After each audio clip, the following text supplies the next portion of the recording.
At Blackfoot Communications, our mission is to connect people, businesses, and communities to their networks in Montana and beyond. Through Blackfoot sponsorships, local ambassadors, and public programs, we support initiatives such as the Emergency Broadband Benefit, fiber deployments, and community events. For information on our commitment to improving our communities with fast, reliable, and secure internet access, go to blackfootcommunications.com/news.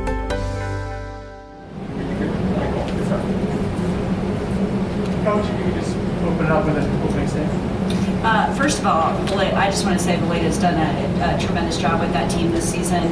They're completely a different team than what we saw last year, and they're extremely talented and very difficult to guard. And we had to change up our defense, and I thought once we started doing that in the second half, it got us some stops to kind of establish some tempo offensively, get a little bit higher paced game. And just want to credit this young lady to my right was an animal in the first half and really got us attack minded, and this young lady in the second half really got going. And one of the traits for this team all year long is when we're our best is when we're getting bench production and a really deep bench. And I thought just kind of that pace for us kind of paved the way to establishing some turnovers that we wanted to get.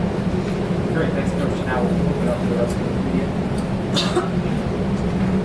Darian, was a little bit of a frustrating first half, at least offensively, no shots fell for you. Was it kind of a matter of you just kind of have to stay true to your game and just have a belief that some shots are going to fall in the second, because obviously they did?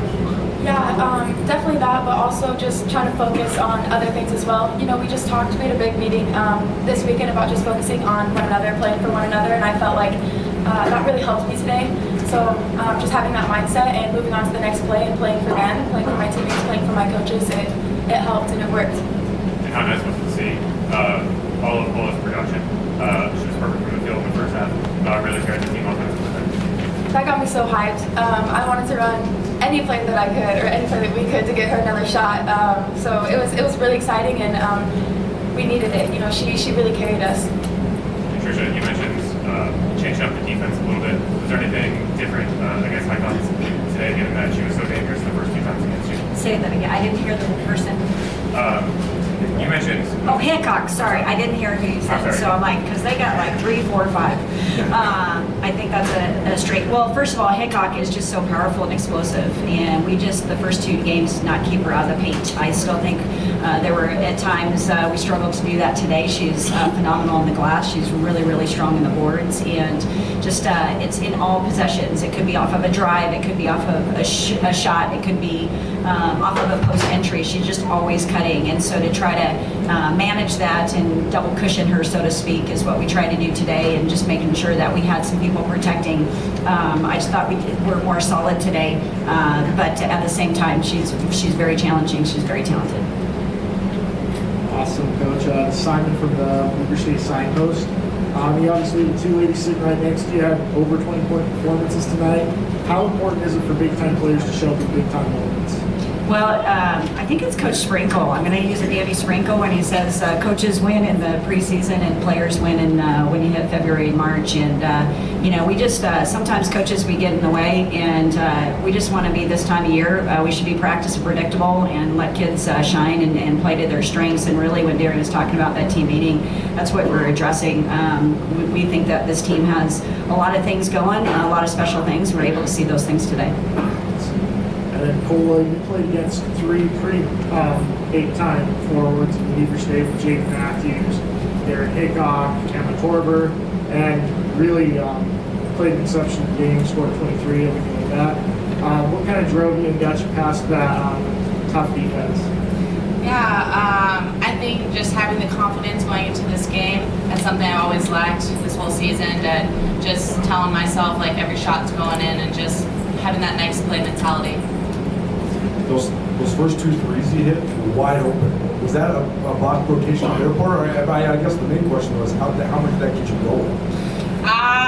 You know, I get yelled at if I don't shoot the ball and I'm open, and Darian gets on me a lot. So, you know, it's like, no, I'm not passing that up, and they're going to lean off me a little bit. It's a little disrespectful, so I might as well shoot it. And Coach, there was an upset earlier today. So does that influence your mindset with your coach for this game? And how did you think you responded down 20-10 so you control the rest of the game after? Yeah, it was a lot of conversation of weathering the storm. When you have the bye, you just you have a little bit more butterflies that first time on the court, whereas the other teams played yesterday, and defensively we had a lot of lost situations, and then we kind of regrouped going in that second quarter, and I thought the kids responded extremely well. So regardless of all the other outcomes, this was about us just kind of being in the moment right now and being tough for each other, and I think the team played really, really team basketball today. Coach, you guys kind of came out. It seemed like they were really physical. You guys adjusted. Do you notice that? And would you tell the girls basically get physical and kind of come around? Yeah, I don't know if that was more me or Coach Bussey or Coach Brexton, but really I thought Kola in the second quarter established our presence. We went into that quarter, we'd hit a couple early threes, and then we just kind of kept settling for some threes, and we just weren't getting anything in the inside. And so we really just try to address, we need some things through the paint, we need some power play, we need to get to the foul line, and I thought the kids responded extremely well to that. And that was really the difference, kind of taking the second quarter into the third quarter. And I got to say, this young lady, what she does on both ends of the floor, she never gets enough credit. But she's got her back on both ends of the floor, setting up everybody and leading the charge. And I thought she was fantastic, kind of taking over in that second half. You guys went on a 10-0 run, but it was really, you got that offensive charge. Do you really feel like that kind of changed the momentum and carried you guys in the second half? What did you guys answer? Yeah, I feel like any defensive stop that we get, especially multiple times in a row, it really gets us going, it gets us hyped. One thing I want to point out that gets us going, Kola shows emotion. She doesn't show a lot of emotion, but when she gets her and ones and she goes, yeah, that gets us going. And I think that when we do get stops and we get that momentum, it leads into the offensive end, and I feel like Kola did a really, really good job on that part. And Kola, you really balled out. Really, the only thing that stopped you was getting fouls. So when you were playing, did you feel like just the hoop was so big, and did it feel different going out today? Honestly, yeah, like I said earlier, it's just the confidence part and just telling myself it's going in, having that next play mentality, just really hounding on it, because I'm a very emotional player, as you can kind of see, and I get in my head a lot, and just trying to let things go right away and focus on the next play really helped. Kola, I think it was 31-19 when that run kind of kick-started. It was you and Leah really kind of on the offensive end. Did you see anything that you guys were able to kind of exploit, or any openings, to kind of get some buckets and get the offense going? Yeah, I thought for me offensively, I had Torberg guarding me, and it was whether was she gonna stay low, sag off me, give me the shot, or come up, and I had that lane. So I just saw those opportunities to take it, and obviously, and when I would get it in the post, look for skip passes to my guards. If not, I was just going to go to work on it. And Tricia, I think at that point when it was 31-19, I think Weaver State had a 16 rebound advantage at that point. So any adjustments at halftime to kind of combat that, knowing just how good of a rebounding team this team is? Just really getting on them to be intentional of what do you want the second half to be. When the shot goes up, what are we going to do to finish the play? And we did address out of the zone, trying to get the second defender on that weak side glass, so getting a double down there. And if a guard didn't have somebody to box out to give us a second on the post play, but also crediting the pursuit of the glass as well. The team's extremely talented, and those are possessions that got taken away from us. That really was the difference in the first quarter, and we were able to start getting some possessions back on our steals and some of those forced errors. My question's for Darian. Darian, just to come back and be able to play in front of fans in your hometown. Obviously last year, an empty gym here. What did it feel like not only to ball out, but to be able to do it where you grew up, playing high school ball not too far from here? It's really exciting. I went out there today and I saw some friends and some old coaches that I didn't even know were coming. So that's really exciting. But like I've said in previous years, we can't focus on things like that. We come here for a business trip and want to win a ring, and so it's important to stay focused on what we want.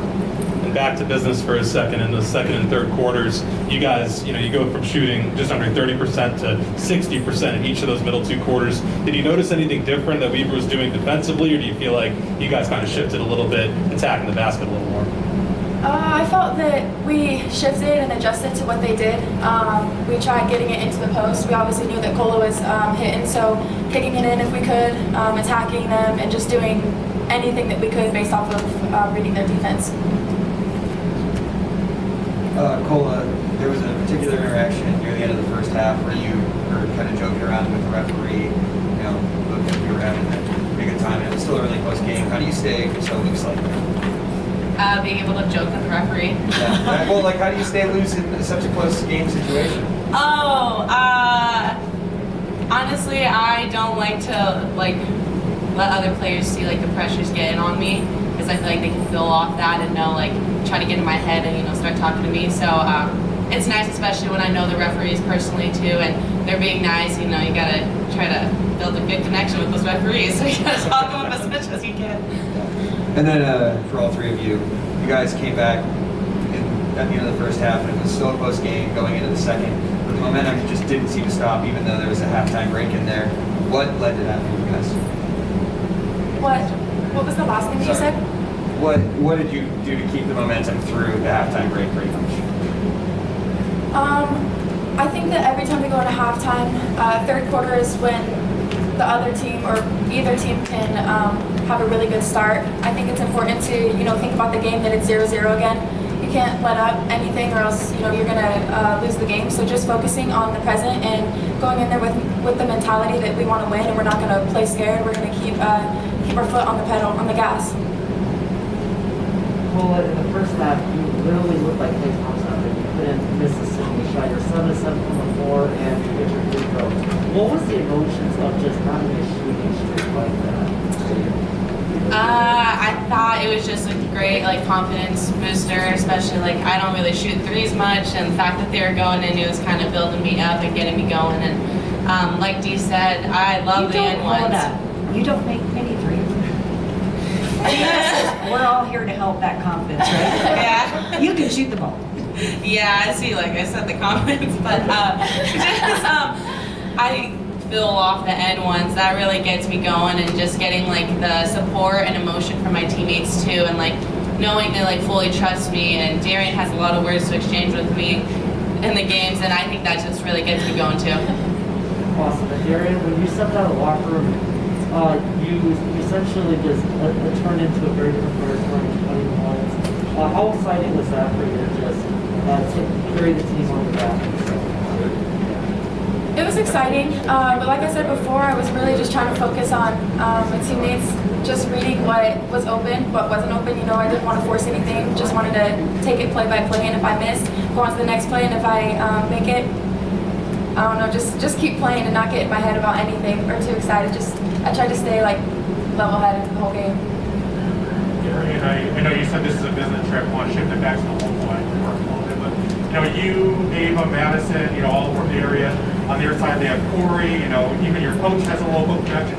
How cool is it to have this many Boise connections in a game of Boise teams outside the area?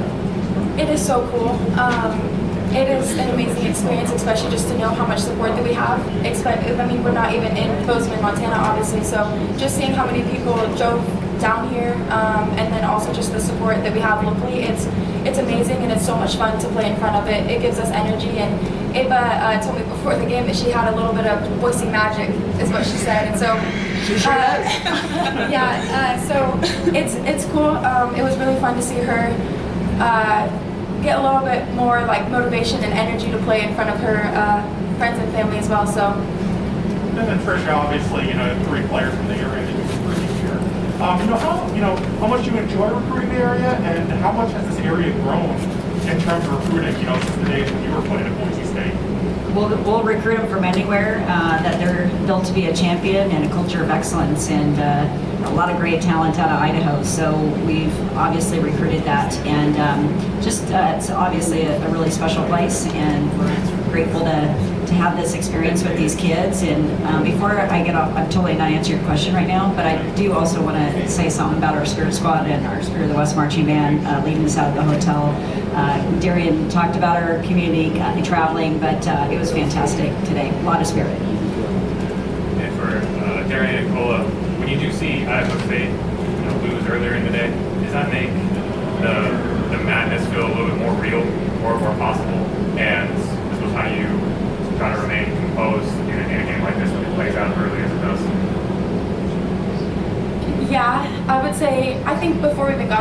tournament, whether you're the last team or the first team. I think that anybody can win. This conference is extremely talented. I think it's like the best I've ever seen it. You know, first or last place, anybody is capable of anything, and it's really important for us not to, and other teams obviously, to not overlook any team, because at the end of the day, nobody has like a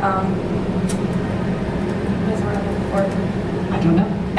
I'm sorry. Like a guarantee of winning, just because everybody's so talented. Gotta earn it. Yeah, and our coach Hounds, once conference is over, it's a new season, everyone's 0-0, and I think that's just something you got to remember. And kudos to UNC, you know, they're making a run at the end of the season, and yeah, so just I wasn't as shocked, just because, like Darian said, our conference is so good. Like 8 can upset 1, you know, like vice versa, like 2 can get upset by 10. Like, so yeah, just make prepared and yeah. What's the next 24 hours of that? Well, they need to do the recovery with their trainer, and we're going to watch a little bit about our opponent here, and then they're going to have some time with their family, and we'll do our scout in the morning. Since we have a late tip-off, we'll have some time tomorrow. 1959, at Street's Grocery in Whitefish, Montana's special spice was born. Alpine Touch. It's the taste you grew up with, well seasoned through the test of time. As the tradition carries from one Montana generation to the next. From its humble beginnings to a trusted brand, here's to the next 60 years, Alpine Touch. Montana's special spice since 1959.